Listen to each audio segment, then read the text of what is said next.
ಆಜಿ ಮಸಾಲ. ಎಂತ ಅಡಿಗೆಯ ರುಚಿಯಾಗೋ ರಹಸ್ಯವು 20 ರೂಪಾಯಿ. ಚಿಕ್ಕಮಗಳೂರಿನಲ್ಲಿ ಪ್ರವಾಸಿಗರ ಮೇಲೆ ಅಟ್ಟಹಾಸವನ್ನ ಮೆರೆಯಲಾಗಿದೆ. ಕಾರಿಗೆ ಸೈಡ್ ಕೊಡದ ವಿಚಾರಕ್ಕೆ ಮಾರಾಮಾರಿ ಆಗೋಗ್ಬಿಟ್ಟಿದೆ. ಪುದುಚೇರಿಯ ಪ್ರವಾಸಿಗರ ಮೇಲೆ ಮನಸೋ ಇಚ್ಛೆ ಥಳಿಸಿ ಹಲ್ಲೆ ಮಾಡಿದ್ದಾರೆ.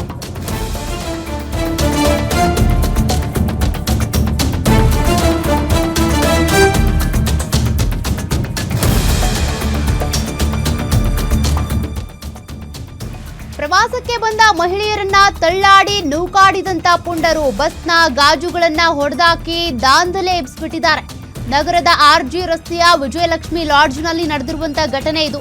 ಬಸವನಹಳ್ಳಿ ಪೊಲೀಸರಿಂದ 5 ಆರೋಪಿಗಳ ಬಂಧನವೂ ಆಗಿದೆ. ಗಲಾಟೆ ದೃಶ್ಯ ಲಾಡ್ಜ್ನ ಸಿಸಿ ಕ್ಯಾಮೆರಾದಲ್ಲಿ ಸೆರೆಯಾಗಿದೆ. ಚಿಕ್ಕಮಗಳೂರಿನಲ್ಲಿ ಇಂಥ ಘಟನೆಗಳು ಆಗಾಗ ಬೆಳಕಿಗೆ ಬರ್ತಿವೆ. ಇತ್ತೀಚೆಗೆ ಸಕಲೇಶ್ಪುರದಲ್ಲೂ ಇಂಥದ್ದೇ ಘಟನೆ ನಡೆದಿತ್ತು. ನೋಡಿ, ಲಾಡ್ಜ್ನಲ್ಲಿ ಆಗಿರುವಂತಹ ಘಟನೆಯ CCTV ದೃಶ್ಯಗಳನ್ನ ನೀವು ಗಮನಿಸ್ತಾ ಇದ್ದೀರಿ.